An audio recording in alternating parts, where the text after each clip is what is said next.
Thank you all so much for joining us this evening. My name is Dan Lipkin. I'm the N.C. Pingree Director of the Phillips Library at the Peabody Essex Museum.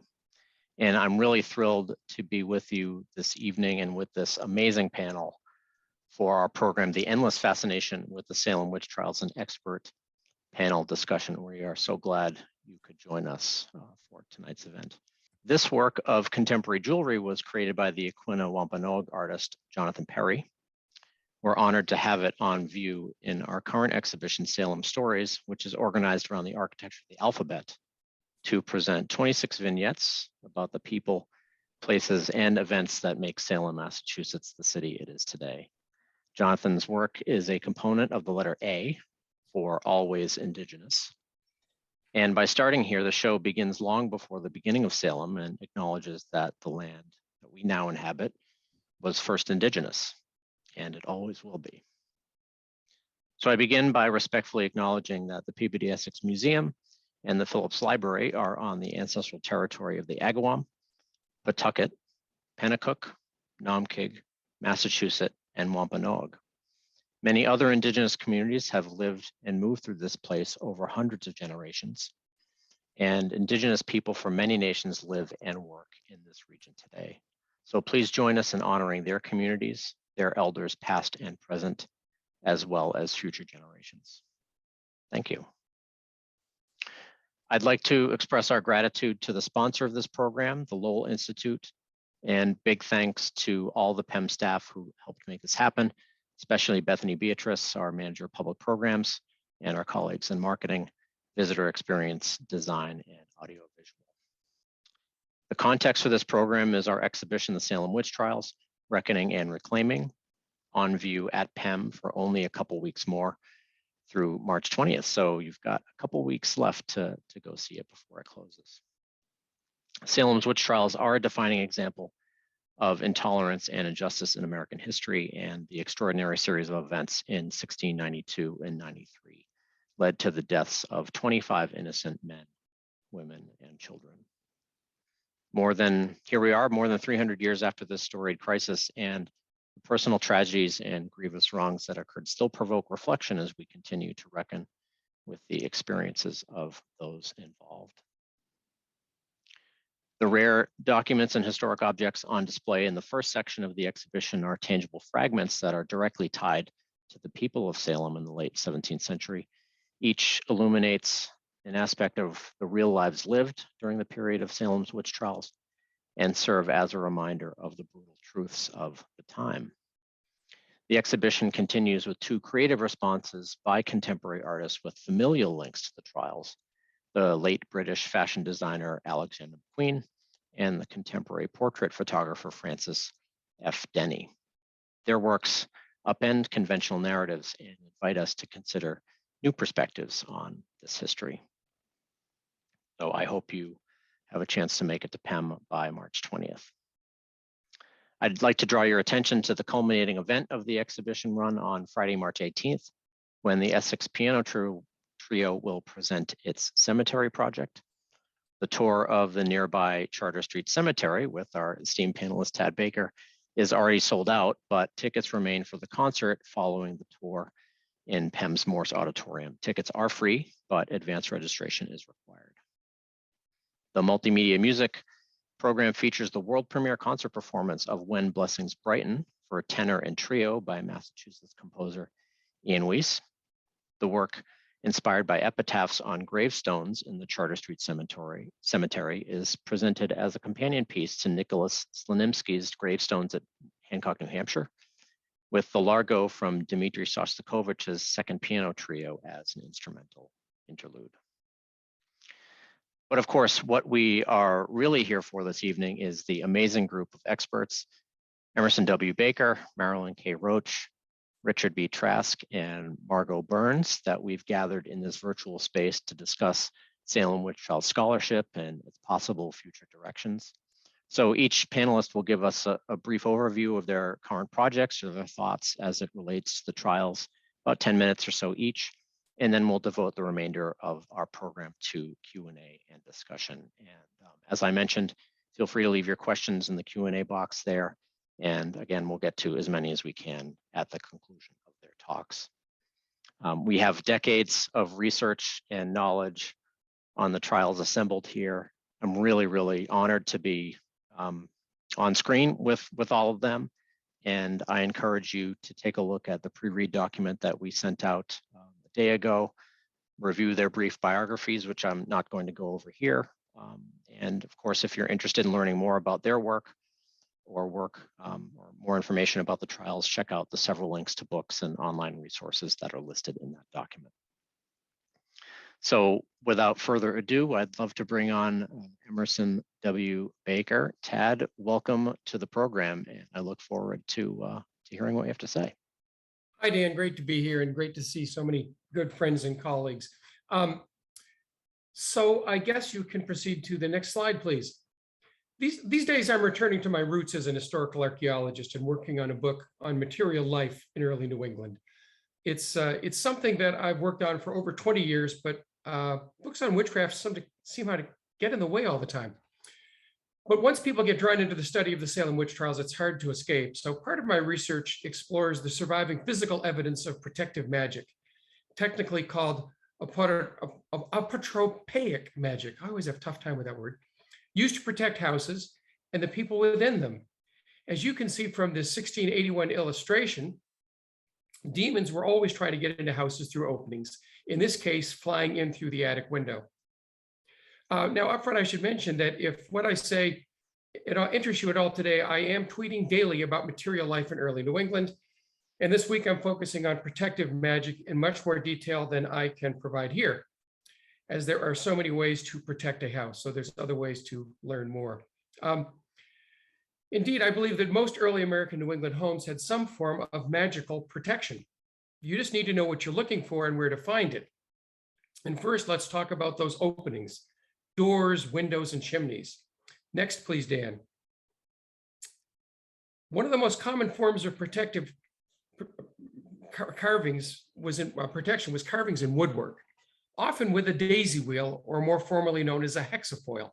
And here on the left is a daisy wheel on an 18th century wall in historic New England's Jackson House in Portsmouth, New Hampshire. On the right is a daisy wheel on the door casing of my 1795 house in York, Maine. And it's outside a room that had a well in it. And what could be worse than an opening in your home straight to the underworld? Definitely needs protecting. And yes, indeed, I put that daisy wheel on the cover of my book. Next, please, Dan. Daisy wheels protect things other than houses, though. As we can see here, they are carved into Puritan gravestones, these from North Andover, to protect deceased loved ones from demons. And also you can see here that there are 3 daisy wheels on the back of this mirror in Salem's Pickering House. I'm sorry, the lighting isn't any better on this, but you can see one inside that red circle. This mirror was made by Theophilus Pickering in 1720. Now, many cultures believe in mirrors as having magical powers. For example, in early modern England, mirrors were covered in the home of a deceased person, lest their souls become trapped in the mirror and unable to leave. So those daisy wheels protect the mirror from capturing souls or from being used by evil spirits.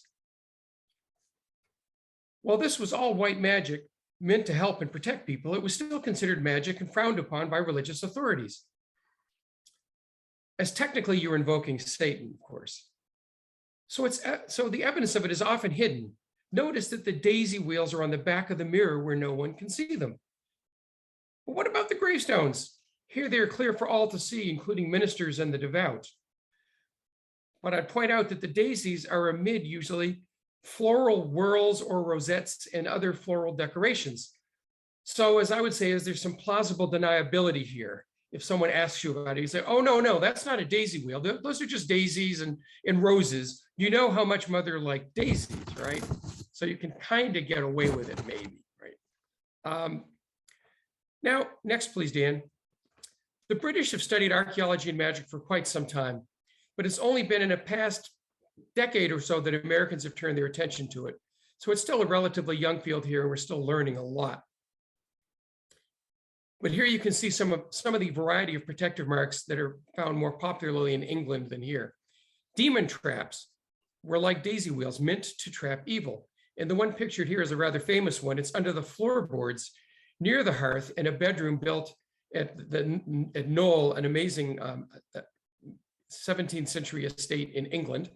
And the room in particular was built in anticipation of a visit by King James I, and this was to be his bedroom and would have been important to protect him. This is about the time of the gunpowder plot, folks. On the right, you can see Marian marks with the initial M or VV, and these are thought to be an appeal to the Virgin Mary.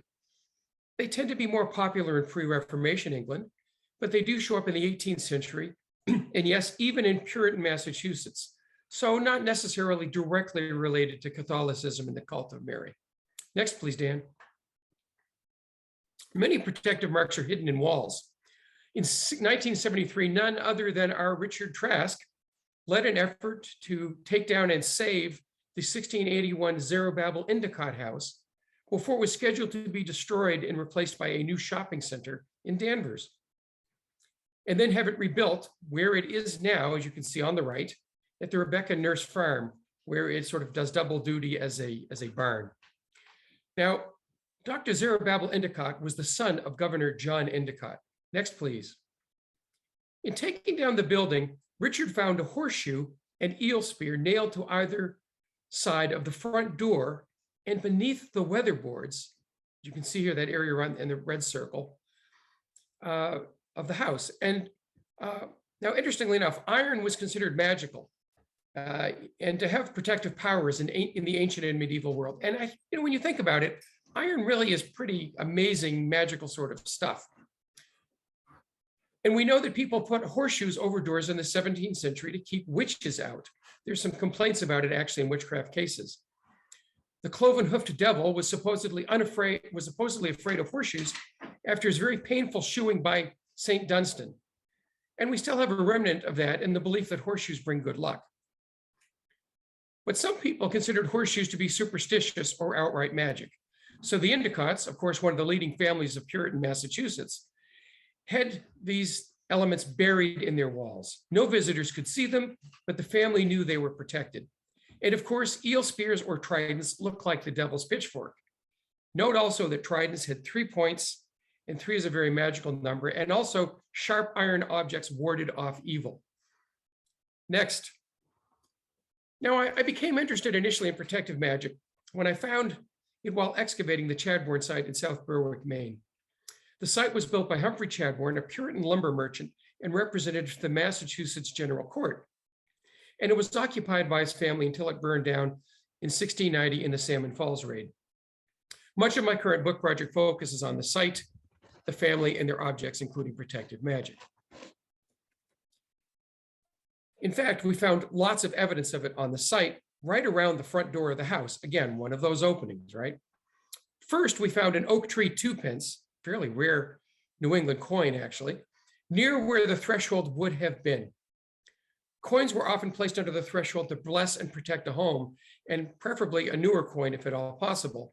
And this coin was first minted in 1662. It would have been new when the house was raised in 1664. We also found a horseshoe nearby, as well as another horseshoe near the side door. Now, when you find a horseshoe in the barn, as we also did at the Chadbourne site, that means one thing.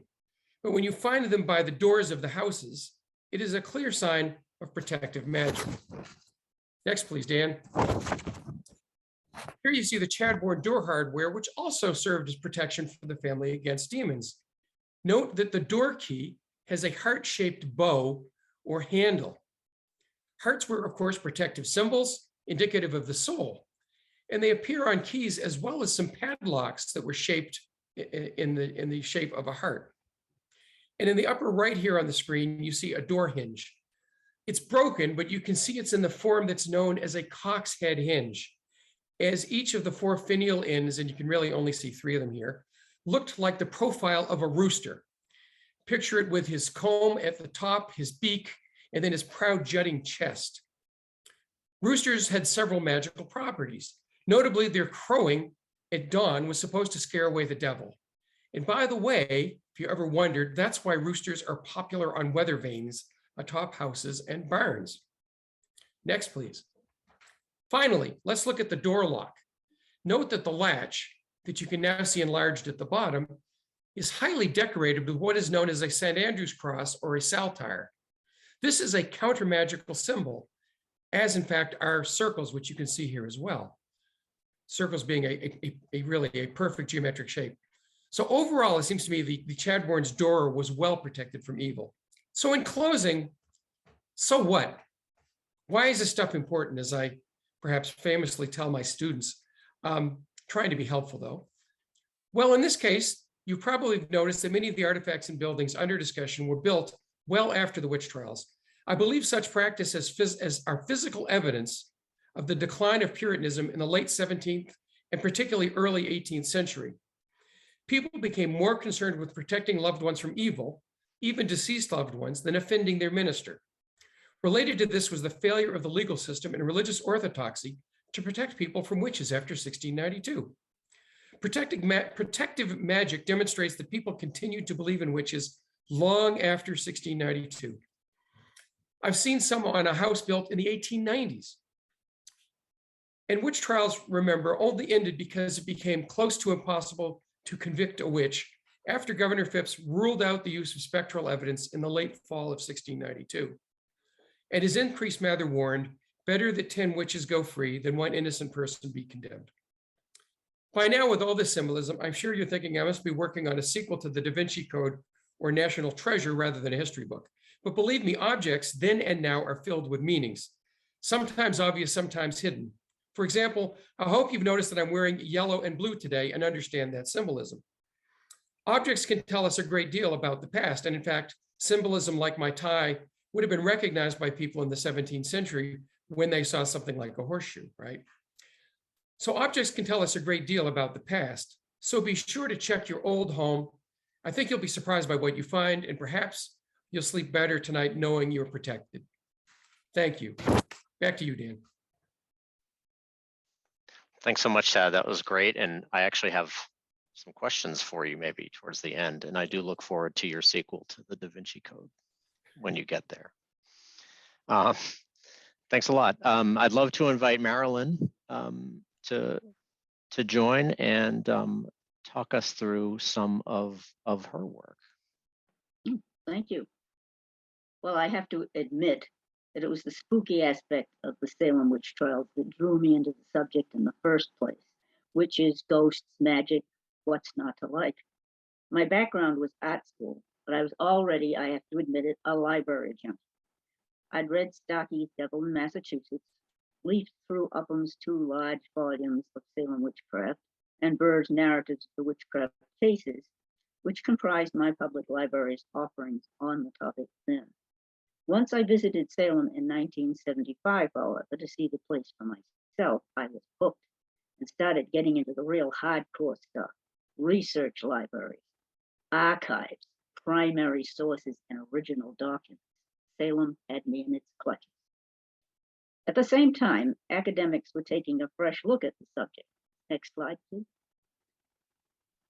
Next, yeah, thank you. And once John Demos's Entertaining Satan appeared, it became safe to admit my fascination. When first researching at the Essex Institute and filling in the questionnaire about the focus of my search, I had before this written local history, which was all very true. But after Demos, I admitted Salem witch trials. Next slide, please.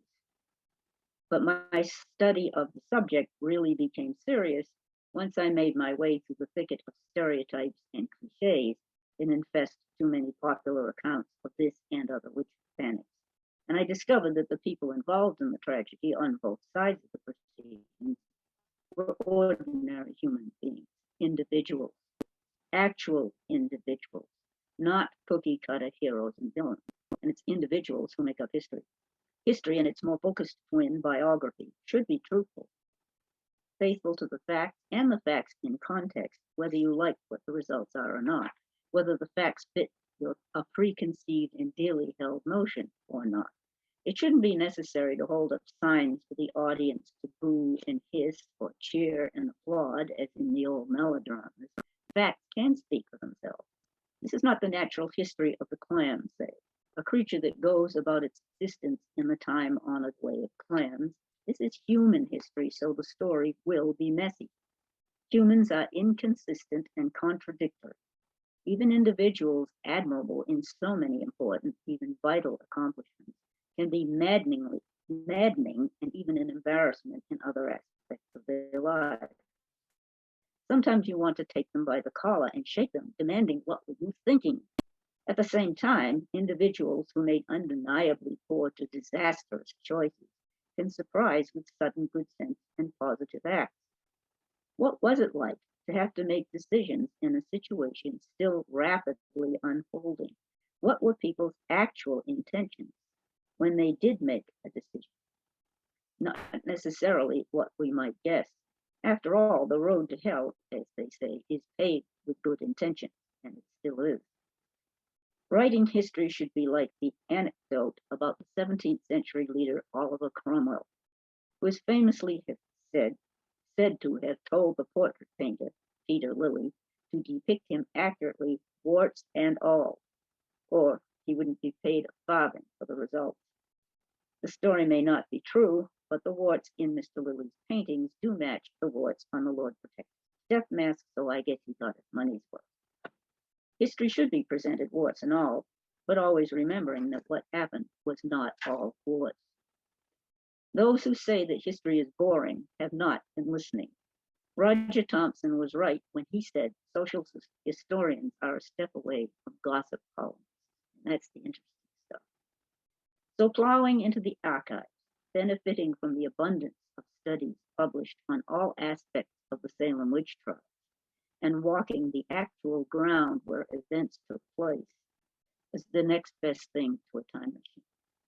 I'd encounter information that suddenly peeled back the centuries to reveal a sudden passing glimpse into someone else's life and time, the way a lightning flash can show what's in a darkened room, or a lit window shows people going about their lives in a house at night as the train you're riding flashes by. Court records are great for this, though court records are generated when matters go wrong, so they're not a balanced example of everyday life. Mary Warren testified quite often against her employers, John and Elizabeth Proctor. While much of her testimony involved spectral goings-on, she also spoke of an argument between the two where John threatened to kill himself just to be rid of his wife's argument. From that, it sounds to me she probably exaggerated this, but maybe the Proctors had quarreled, and Elizabeth did not back down, and John was exasperated by that. Also, well before the witch trials, George Jacobs Sr. had a disagreement with his neighbors that escalated until the old man hauled off and slugged the neighbor. His friends had to hold him back to prevent a repetition. Jacobs was not a witch, we may assume, but he was certainly cantankerous. Next, please. Thank you. Samuel Parris, writing in May 1693 about a raucous and disturbing encounter with the late Rebecca Nurse's bereaved and resentful kin at a church meeting in the parsonage, said, "The general deportment of the said three displeased brethren was at this meeting exceeding unchristian, both to the minister and the other brethren, very irreverent toward him," meaning himself, "and as rough toward them to the great grief of many, if not the whole church." Next. Thank you. The words describe a dramatic enough episode, but read the original manuscript available online thanks to the Danvers Archival Center, and see that Parris's usual neat and contained script at the top of the page grows larger as he continues, flaring angrily across the paper in an uncharacteristic manner as he relives the meeting. It's easy to imagine steam coming out of his ears. The part I read was when he gets his emotions under control and writes even smaller and tighter than usual. Next slide, please. Then there are surprises. These pictures in my notebooks are just the tip of the iceberg.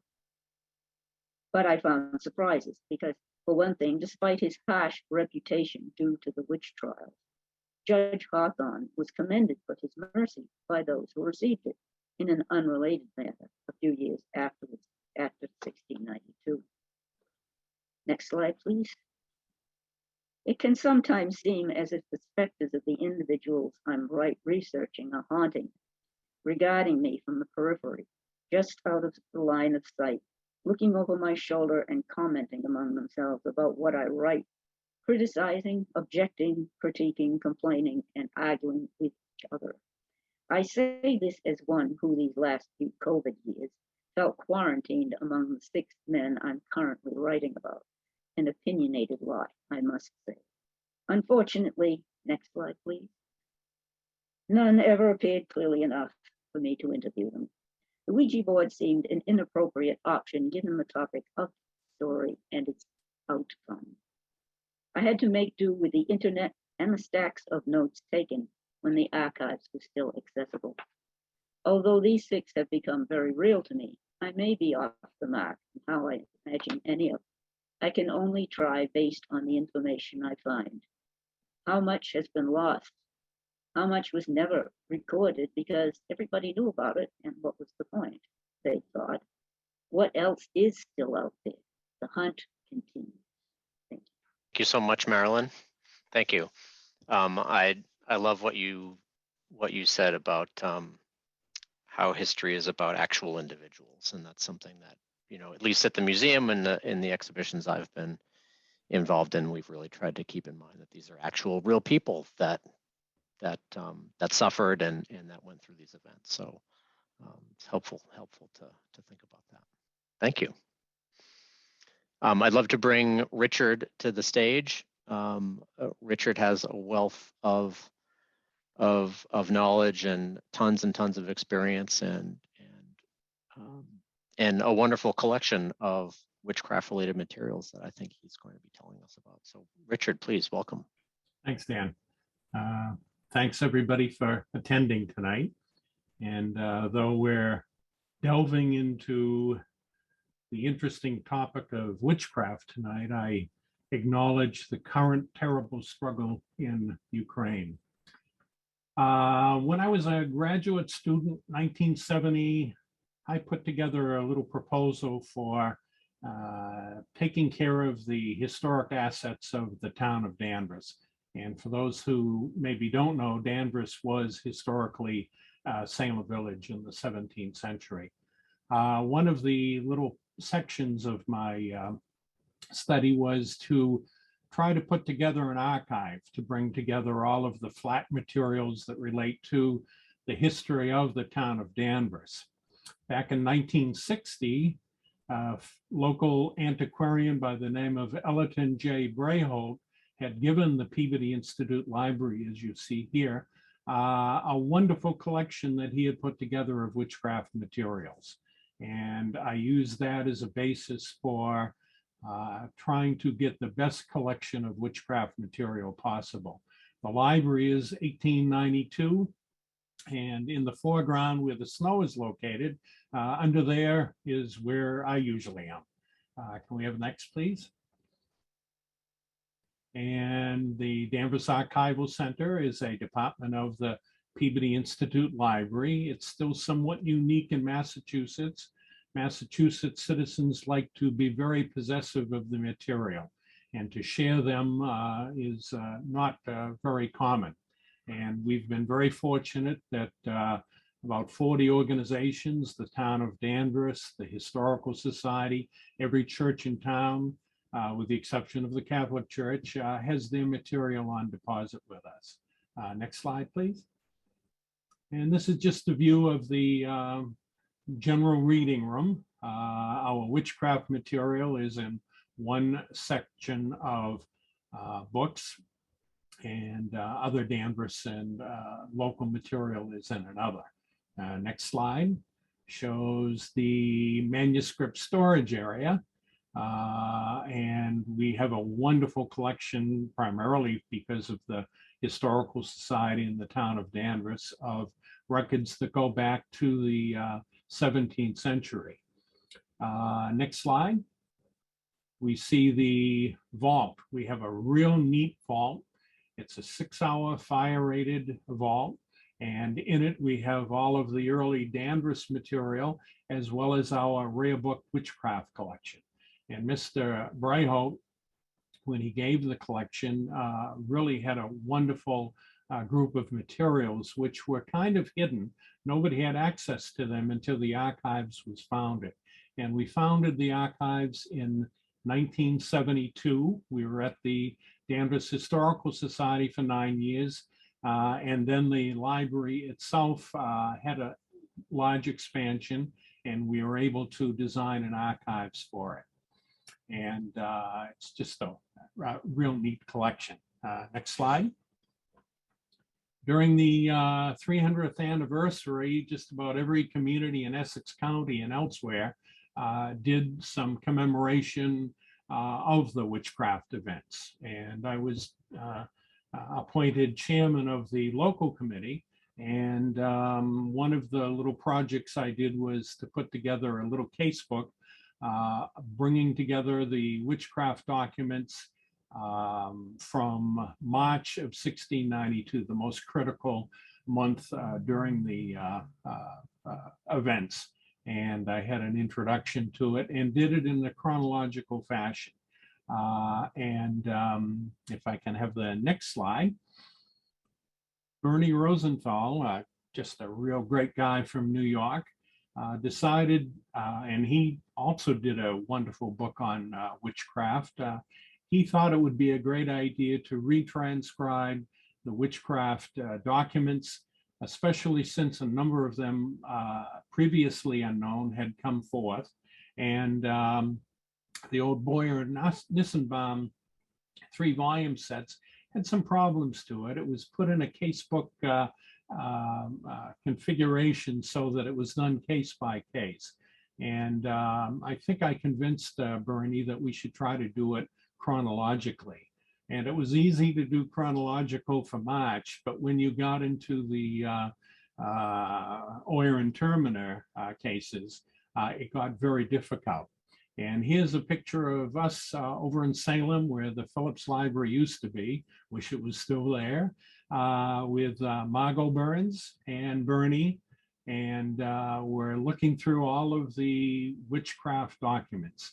And what we found when we looked at the originals was just absolutely fantastic. Documents were often used 3 or 4 times during the various witchcraft proceedings, which meant that we had to configure some kind of a system whereby it would work within the tome that we did. And on the next slide, you can see the cover of Records of the Salem Witch Hunt. Never quite liked that title, but it's a wonderful resource. There are a number of articles by historians and linguists. We had actually a worldwide group of people doing this, and it's a very, very important tome. And of course, those 2 books will be in my archive collection, but so won't something like this. If I can have the next picture. We collect everything and anything that relates to Salem witchcraft. And there's a lot of crap out there, but it's still important. It tells the story of how people have interpreted history over years. And then one of my favorite books, if I can have the next slide, is I think the first one that Marilyn did. Maybe some of you old timers remember a guy named Edwin Tunis, who in the 1960s and 70s did illustrated books on history for the young adults, but I always loved them. And in this, Marilyn's, one of her first attempts, she does a wonderful set of drawings and gives us an idea of the cultural entities for Salem in the 17th century. Obviously, she's gone on to many other volumes, and the chronological volume she did is absolutely fantastic. A quirky book, if we can have the next picture, is this one by J.W. Oker. It's a pen name, A Season with the Witch. Really interesting, talking about the quirkiness of Salem and the witch season in Salem every October. I avoid Salem absolutely in October, but he really captured the crazies and the people who are doing serious research, and it's a very interesting book. Next picture shows two books that came out within a year from each other. The one on the left, In the Shadow of Salem, is also the name of the one on the right. But the one on the left has this really nice Puritan babe with her hair showing. She has very long false eyelashes and lipstick, and it's a nice fictional work on Salem witchcraft. You probably get one or two of these coming out every other month now. The one on the right is a wonderful book by Richard Haidt, in which he really is the first serious scholar who goes into the Andover witch hunt, which really overshadows by numbers what had happened in Salem. And it's a nice item.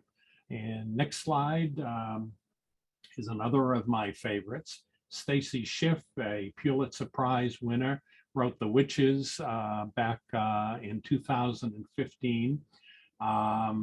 She spent about 6 weeks at the archives, and we had lunch almost daily together and talked about all sorts of things. Wonderful woman, great scholar, and it's a wonderful book.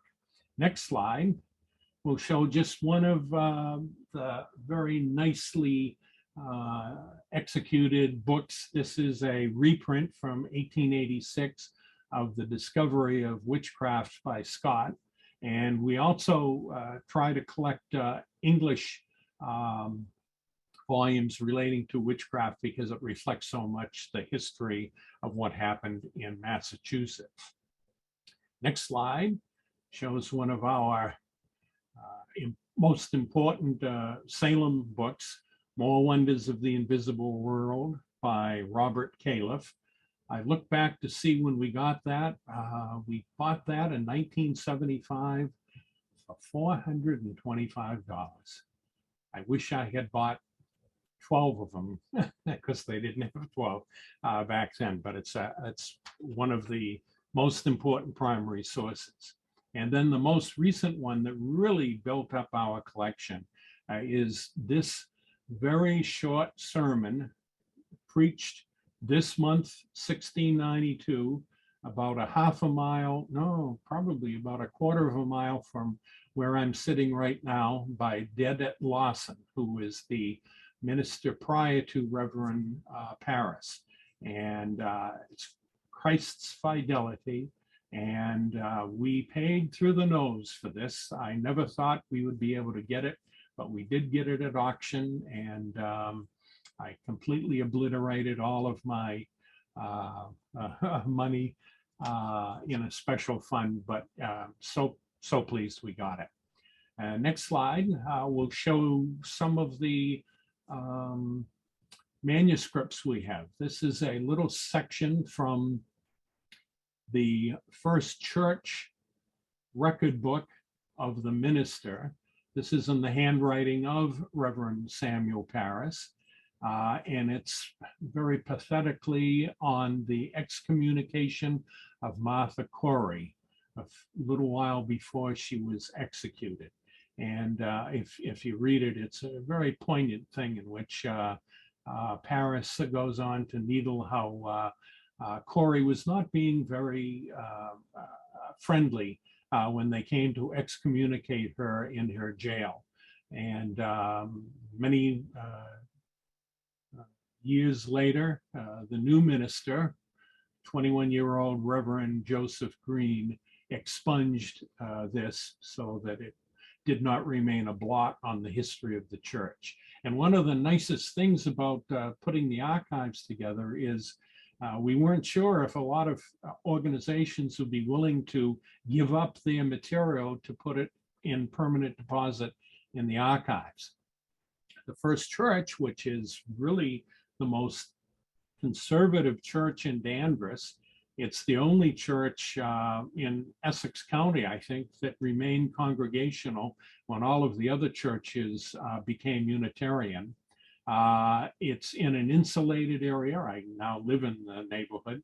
But when I was growing up, the people who lived in this neighborhood were basically descendants of witches or people who accused others of being witches, or maybe both. They actually had a speech pattern that is now almost gone. It was called the Center Street Twang. So we were very fortunate that the church was willing to trust us to keep a lot of their material. And this and all of Paris's writings are now on our website. Next item is just an absolutely wonderful death warrant for Rebecca Nurse. I bet you didn't know that this was around, but in fact, this was sold in the 1930s to a judge in the Midwest, and they didn't know anything about historic documents, and it's a forgery.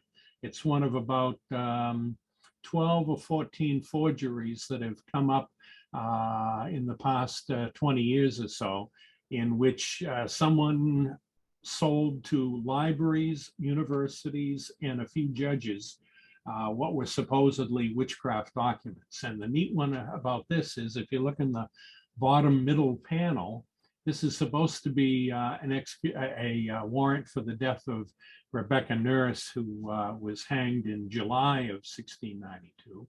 And it's signed by Robert Califf, by Cotton Mather, and also by Prince Philip, who was dead 15 years earlier in the post-King Philip War. So it's kind of an interesting little thing, but I'm glad we have it. The next slide shows what we try to keep visuals as well. This is Matthew Hale, a very important jurist in England in the 17th century. Next slide shows one of our contemporary collections. In 1992, we had two professional photographers in Danvers give us free of charge all of the photographs of all of the events we have. We have like 800 pictures professionally done. And this is one of the reburial of the remains of George Jacobs, who was hanged in August of 1692. And the body is being buried at the Rebecca Nurse homestead. And we now have a slate marker, a reproduction of the 17th century on that site. Next slide. We also have a lot of CDs, videotapes, reel-to-reel tapes on various aspects of Salem witchcraft. And a few years back,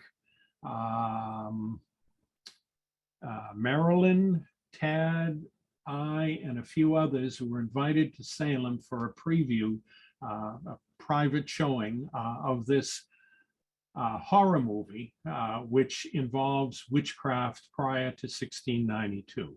And we went, and we're quite interested with the quality of the film. And next slide, when they had their Salem premiere, Tad was the, what do you call it? The person in charge, and I was on the panel. And I must say, I was very, very impressed with Robert Eggers, who is the screenwriter and director, and the up-and-coming star, who now is a star all on her own, Anya Taylor-Joy. And they just did a wonderful job. But what I really loved was the meticulousness of Eggers in every scene, every object, every document. And it's just a visually very interesting and also kind of scary movie. Next slide. And then we like to have people visit the archives. Last couple of years has been a little bit different. Most of my visitation is done through emails. But this is a picture a couple of years ago in the vault. And I'm showing the Salem Village records of transactions to a group of students who came over from London. They lived in what used to be called the George Peabody apartments in London. George Peabody being our first multi-millionaire donor who did so much for the United States and for Britain. So just a quick overview of our collection. I like to think it's a fine collection, and it stays in Danvers with all of the other history of Danvers relating to the Revolution, slavery, and so forth. So thanks a lot. Thank you, Richard. One quick question for you that came in through the chat. Are the archives open to the public? Yes. Yep. Okay, great. Right now we're open Monday through Thursday from 9 to 4. We're hoping to expand it. We used to be open one evening a week and one weekend a week. Great. Thank you. And we can always look up the website. Yes. Of the Peabody Institute Library and find the archival center. Yeah. Okay. Great. Thank you so much. And I'd love to bring on Margot Burns for the last portion of the speakers program. And I'm excited to hear about her work on Judge Stoughton. Margot, thank you. Welcome. Well, hi, Dan. Hi, everybody. Hi. Some of you probably know that Dick and Marilyn and I were working together on records of the Salem witch hunt. And one of the things I was working on was actually looking at the documents themselves and transcribing them in painstaking detail. We had a lot of us. It took 12 of us 10 years to do that. And we had the lovely and unique experience of looking at the documents themselves. And I have nothing but praise for the Peabody Essex and Dan for these last two shows that they've put on so that you can actually see these documents too. So this is from the previous one. And for Bridget Bishop, this was an intense document. Dan, can I see the next one? Hello? Yeah, there we go. Okay, this is the warrant for her execution. And part of the reason that it's so palpable to see it is that you actually see William Stoughton's signature on there, giving the directions to hang her by the neck until she was dead. You see the sheriff at the bottom saying, I have done this. And just seeing the document is really important. Now, that little red blob that you see on the left, Dan, go ahead to the next slide. This is the seal on the document that gave it legal the right to do these things, because you had to have authority. Now, this is not the seal of Essex County or Massachusetts. This is William Stoughton's personal seal. You have the saltire, you've got the little bump in the middle, that's a scallop, and you've got 4 door staples. But this was his personal seal. And as I'm going from records of the Salem witch hunt, where we're looking in painstaking detail of all sorts of things that were involved in doing this book, I said, what's next?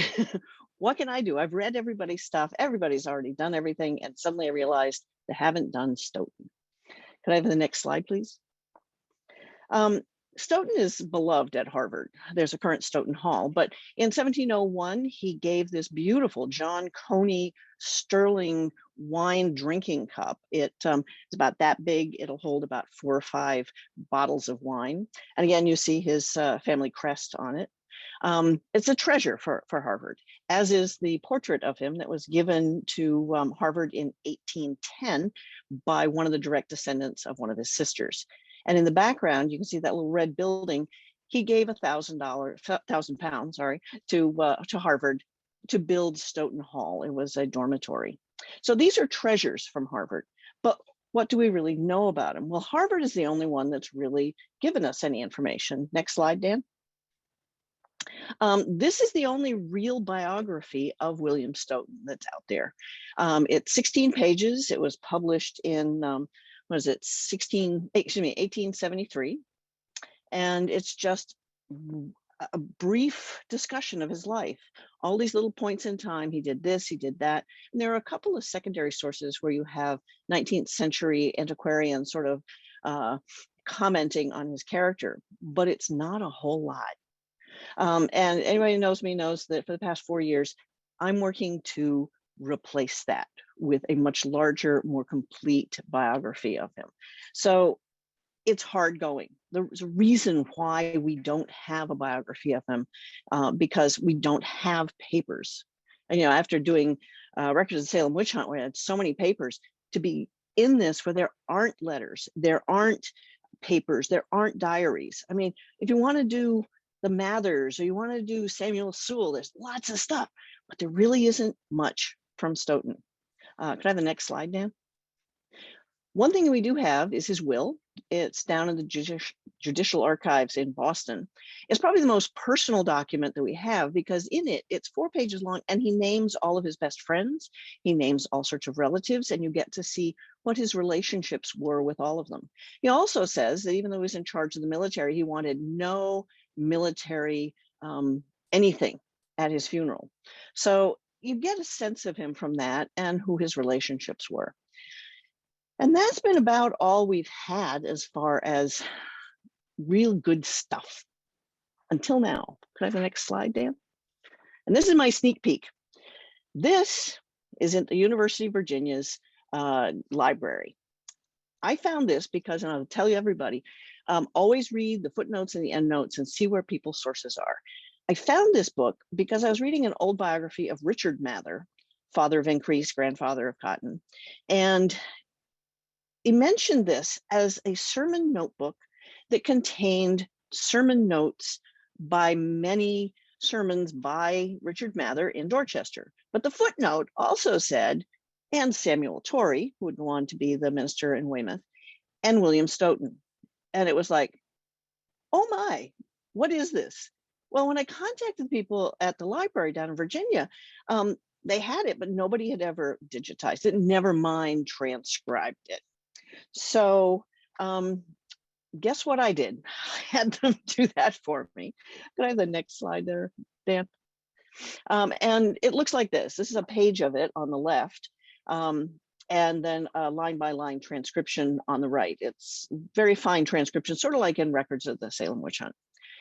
What is a sermon notebook? People listening to sermons would sometimes bring paper or a little booklet like that one you saw and take down notes of what the sermon was about, what the preacher actually said sometimes.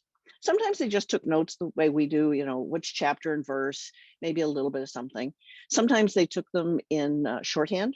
And we know about this because Samuel Parris could do shorthand notes live and taking things down, because all of those examinations we have from Salem Village, if you look at the end, he says they were taken out of his characters. And that means he wrote it in shorthand and reconstituted it for those incredible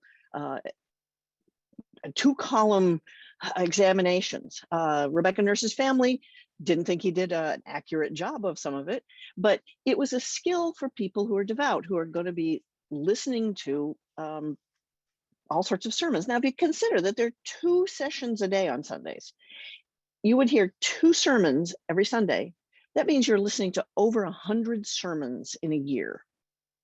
And if you went to any of the other occasional sermons on lecture day, this was something that you heard a lot of, and you would think that at a certain point, maybe you didn't really need to take notes anymore. But no.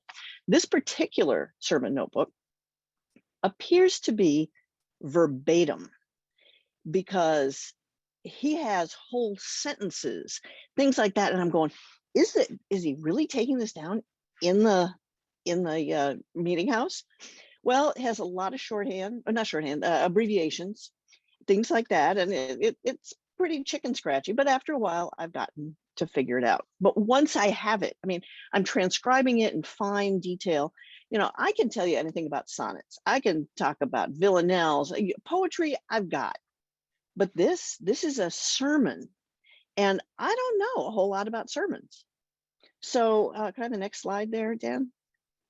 I've been very lucky that this book exists, Jeremiah Scribes by Meredith Newman down at Clark. It basically is a master class on dealing with sermon notebooks. And they're very odd, unusual things, but they are an opening to a whole world in Puritan life. In the process of this, once I've got them transcribed so I know what they are, I need to know what they say. And one of the things about sermons is they have a form, they have certain things that they do. And in order to start doing that, I really needed to be able to understand what's going on. Now I'm in the middle of this, but Dan, could I have the next slide? I'm in the process of modernizing them. I'm not changing any words, but I'm modernizing the spelling, the punctuation, the capitalization, and I'm expanding all of the abbreviations so that I can understand it. And there's a whole lot I have left to do. All of these, there are 14 sermons, and I'm in the process of rendering them so that you can actually read them. And they will be an appendix in my biography of Stoughton. There'll be, I'm already annotating a lot, and there will be a chunk in my biography about him and about these, because his life preaching before he entered public life and the life in the judiciary is not very well known. So it's an adventure, and this is your sneak peek.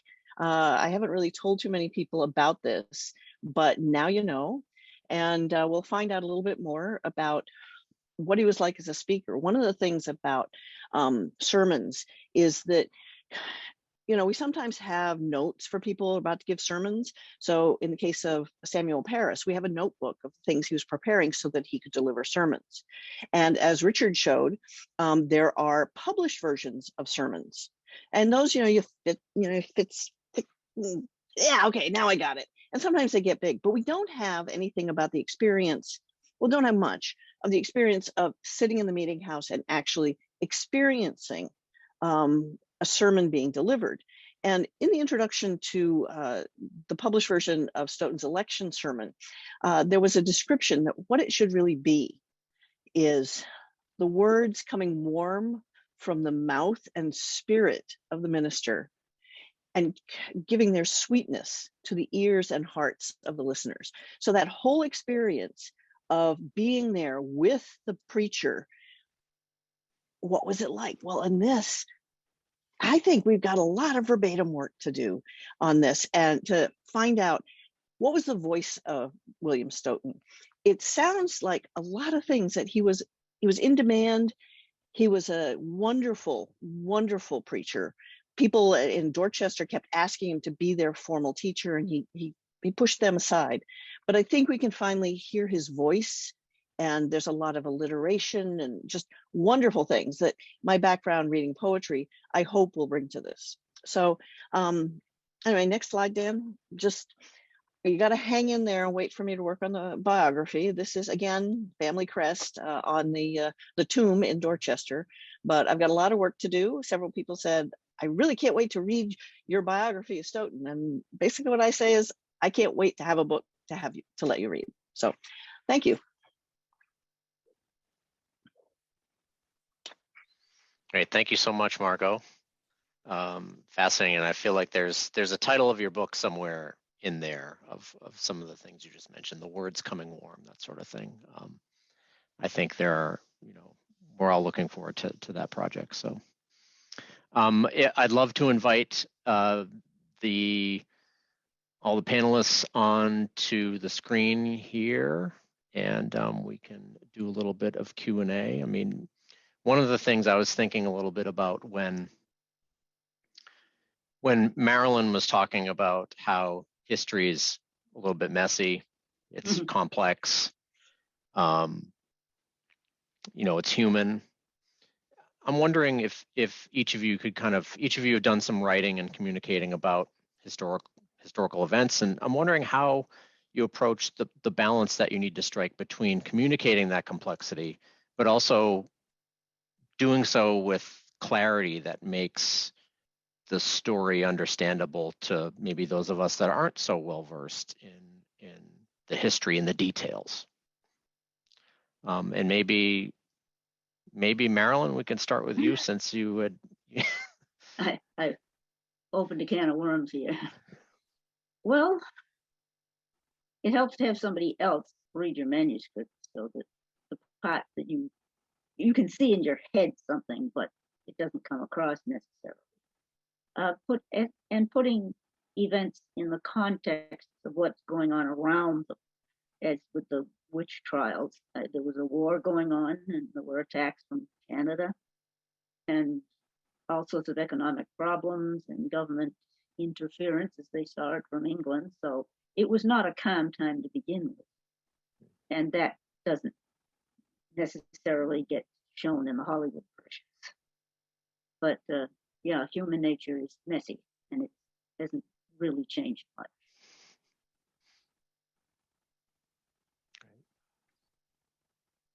Dan, I think one reason I say that there'll never be a definitive book on the Salem witch trials is because it is such a large, complex, messy, ever-changing event. I mean, look at the stuff that Margot found.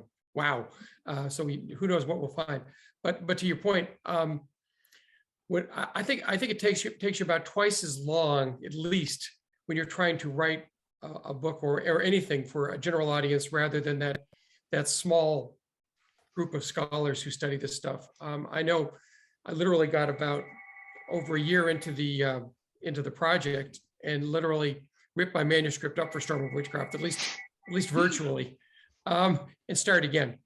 And because it was that complicated, and I knew it had to be simple. And so you begin to think about things that good writers should be thinking about, not just good historians, and because good historians don't, but things like, narrative arc and plot and character development and people, and to try to make it accessible in those kinds of basic writing skills kind of ways, So that's what I think we strive for. But again, it's not easy to do. And frankly, very few historians even bother to try.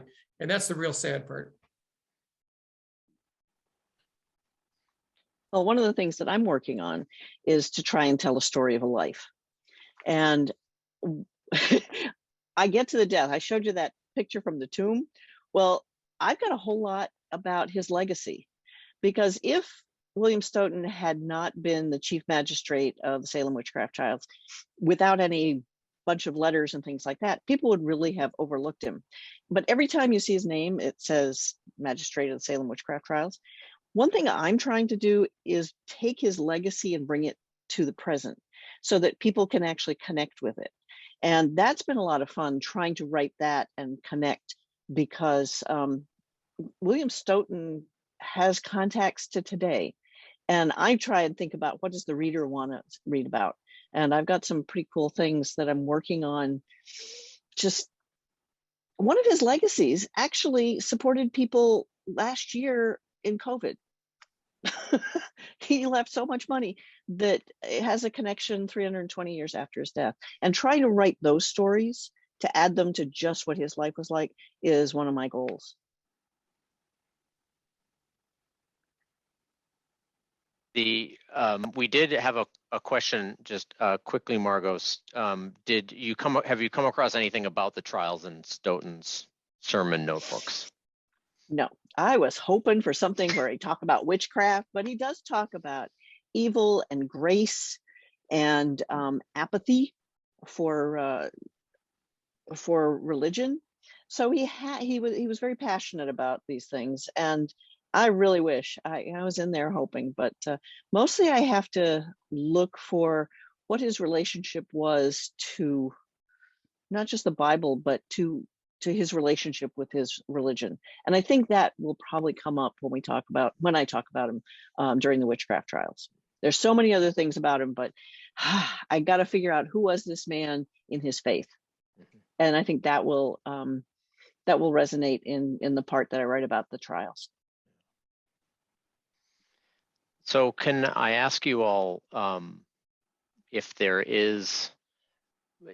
any angles or theories on the Salem witch trials that you'd kind of like to put to bed, or if you never hear it again, it'll be too soon, that kind of thing. Is there anything you're just really like sick of hearing about?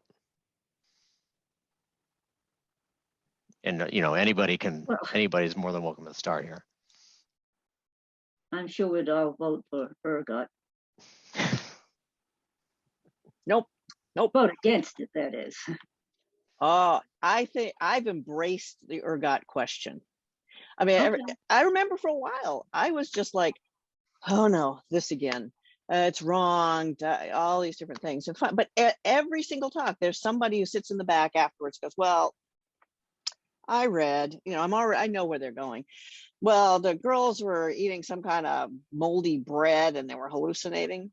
And like everybody, it's sort of like, oh God, not this again. I finally just embraced it and did all sorts of research on it. If you Google Margot Burns ergot, you'll find my whole talk about how it happened that we have this thing. But I get it not wanting to go down that path, because every time somebody asks about ergot in a talk, all sorts of other people go, oh, what's this? Oh, tell me about that. And it's so far from dealing with what was going on in the 17th century. But I figured just embrace it. And if anyone wants to know, I actually interviewed Linda Capral. It's a fascinating story, but it's so far away from the 17th century that makes it really hard. That's my take on it. A link to it is included in the pre-read document, and I do particularly enjoy that you wore a shirt for this lecture that had the pattern of the LSD molecule structure on it. So yeah, anytime I could put Peter Max in anything, my glasses are Peter Max, I put Peter Max in it. My particular issue is the number of times people will say that confession would save them, and that people were confessing because they knew they would be saved. And it's a lot more complex than that. And I also don't believe that. I believe William Stoughton, my guy, was ready to hang them all, confessors and not. So that's mine, because one of the problems is that if you say you had the option to confess and live, you'd think that more people who'd already claimed that no, they weren't witches, you'd think that a few of them would have changed their mind and go, oh, okay, I'll change my mind. That didn't happen. So I think it just happened to be that way, that most of the people who confessed were not executed. But that's the one that bugs me.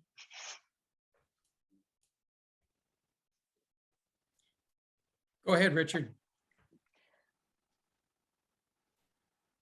oh, you'll have to unmute, Richard. You're still muted. A couple of things on the question of ergot poisoning. When we first were at the Danvers Historical Society, which allowed us to use our archives, Linda Capral came down, and it was like the first video program I ever was involved in. It was back in the early 1970s, and she did a credible job, I guess, trying to explain her article. But what people don't remember is, I believe it was in Scientific American Science magazine that it first came out. And the next issue, Gottlieb, two professors took on the article and ripped it apart. What you would find with ergot poisoning is that gangrene would usually occur. We have no evidence of gangrene occurring. The death rate would have gone up, would have spiked. We have no indication of a huge death rate at that point. And it just scientifically doesn't make sense. But what it does is it reflects the culture of the time in which we were talking about LSD and psychogenic materials and so forth. And what you see is, over the history of witchcraft, those people who are trying to explain and understand it are captured in their own culture. And in the early days after the witchcraft, the idea was, well, yeah, the devil was at work, but what he did was he deluded the girls into forcing innocent people to be accused. Later on, one of my favorite eras is in the late 19th century, when spiritualism comes a part of the American scene. And they talk about contacting Tituba and a number of other witchcraft related people. And So it's very hard, what is truth? I had resolved years ago that I was never going to write the definitive book on witchcraft because it's too big, it's too obscure. It's very hard for me. One of my other pursuits in history is photographic interpretation. And I've done 3 books on 15 or 20 minutes that relate to the Kennedy assassination. And I've actually talked to living people instead of looking at documents. And even at that, I still can't understand exactly what happened, when, and why. So when you talk about something that's 300 plus years old, in which you have at best all documentation together is maybe 800 items. And when you're trying to understand the psyche of people who had a whole different outlook on life than we do, it's good to try to get the germs of understanding, but I'm sure most of us fail most of the time, but the pursuit of it is the important thing.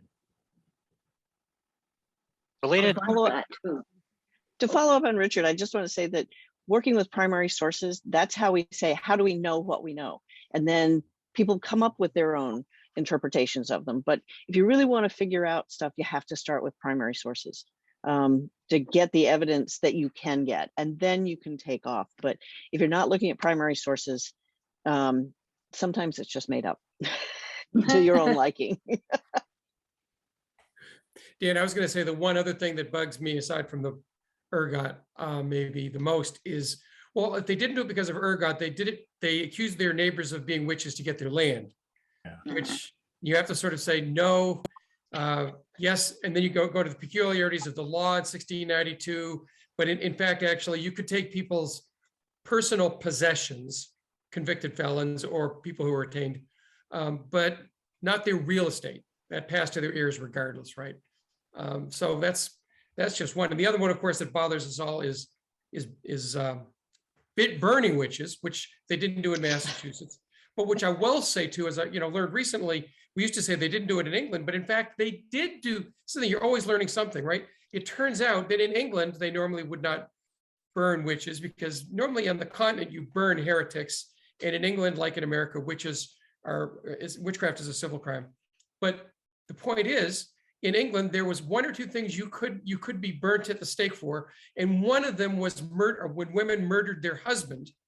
So sometimes, if a woman was accused of witchcraft, and amongst that was killing her husband, then there were cases where women in England actually were burnt at the stake for witchcraft. So in that sense, and I guess maybe the part about it is that, as people have pointed out, even the things we drive us crazy, like burning or ergot, are avenues to more research, which makes it cool, but also, as Margot says, takes us further away from really the events of 1692.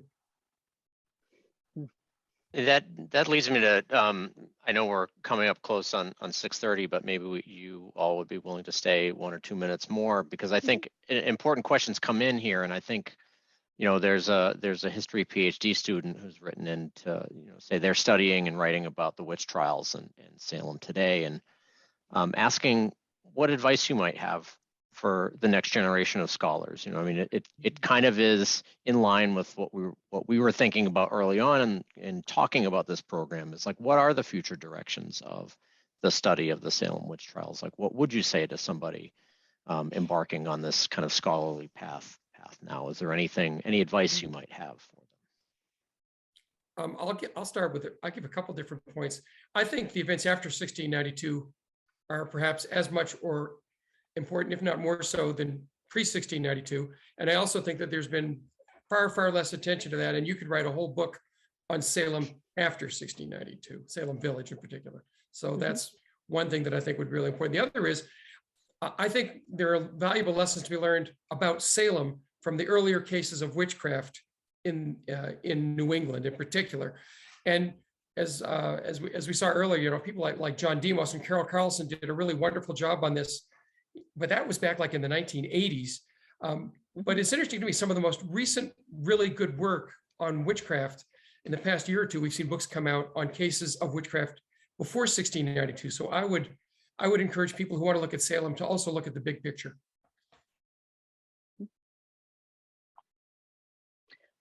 Only one person that I know of has written about the witchcraft trials in Bermuda. That sounds like a great research trip. Another colony where Puritans were in charge and they had lots of witch trials. Coincidence? Probably not. Only one person has written about it, and it's like, oh, that's interesting. So take a trip to Bermuda, do it. My own take on it, as having read everything and dealt with all these things, is that there are openings in lots of places.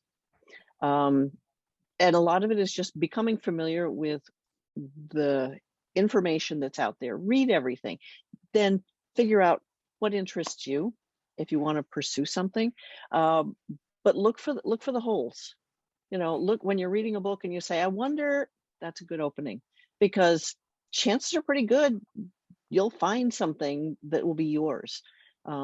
Read everything and then find those. Because people will keep reading it. People will read everything.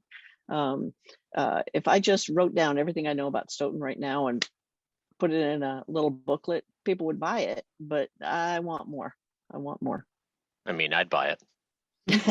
Well, all of us would. Well, except there's some fellow who did a little self-published biography of him. Somebody in the notes I said mentioned it as my savage ancestor, and I bought a copy of it a while ago, and then I couldn't find it, and I bought another.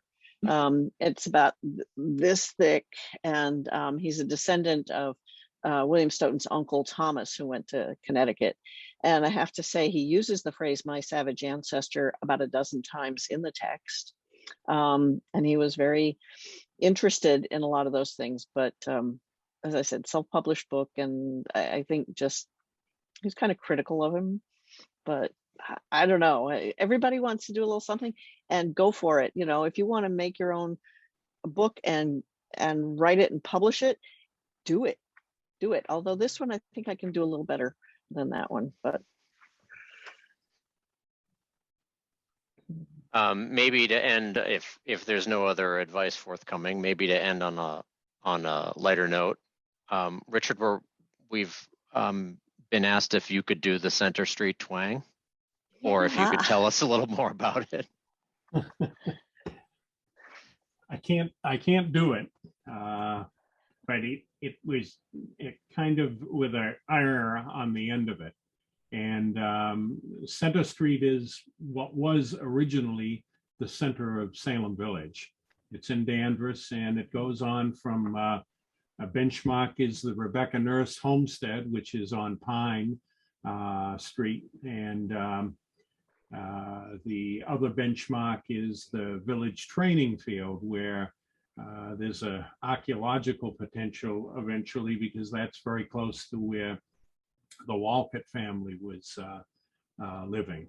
Back in 1970, when I was very wet behind the ears, I did an excavation asking an archaeologist to come to Danvers, and we found the Reverend Samuel Parris house site. And one of my favorite things about that excavation was we would bring in school kids to see what was going on and so forth. And there were two elderly ladies across the street from the cart path that went into the excavation. And their ancestors went all the way back to 1692, accused and accusers on both sides. And as we had a school bus dropping off some of the kids, they both came out on the porch, raised their arms and said, "What are you bringing this up for? We don't need this in town." And I've always thought that the reason we have the Danvers Archival Center today is because we had the Parsonage Archaeological Site excavation in 1970, which brought local history to the forefront, had real good publicity, and showed that history is not a dead subject. It's something that's very real and very interesting. And when we used to have some kids from material that we had already gone through, find little fragments of something, you could see in their eyes that, and we would tell them, no one's seen this for almost 300 years. It's a nice area. I've moved here in the 1970s and have restored a first period house, and I love the area. Well, on that note, Can't do the accent. Were there any other questions that came through that people wanted to hear answers to? Because well, every once in a while I look at the chat and I go, I can't tell. I It's just mean, small text. there are a lot of questions, but I want to be respectful of your time and the time of our attendees. So I think maybe we should say goodnight, since we are a little bit over time. I know we started a bit late, and I appreciate your patience and the patience of our audience with the technical difficulties that we had. And I'm glad we worked through it. This was a huge treat for me, and I'm so appreciative of your time and expertise and your willingness to share your knowledge with us and what you're working on and what you're thinking about. And yeah, I'm tremendously grateful, and thank you to the Lowell Institute and our colleagues at PEM, Richard, Tad, Marilyn, Margot, thank you so much for being here with us. Yeah. Thank you, Dan, for what the Phillips Library and the Peabody Essex Museum are doing about bringing a lot of these documents to the public. I think these two exhibits have been absolutely fascinating, and I'm really grateful for all the work you've been doing. And we look forward to seeing what's next. Yeah. Yes. From Yeah, you. me too. What are we going to do? Yeah, well, I'm looking forward to it too. So I appreciate your very kind words. And again, it's been a pleasure. So take care, everybody. May there be peace in the world. And I look forward to seeing you in the library or at the museum or online. So Thank thank you. Thank you. Thank you. Bye-bye.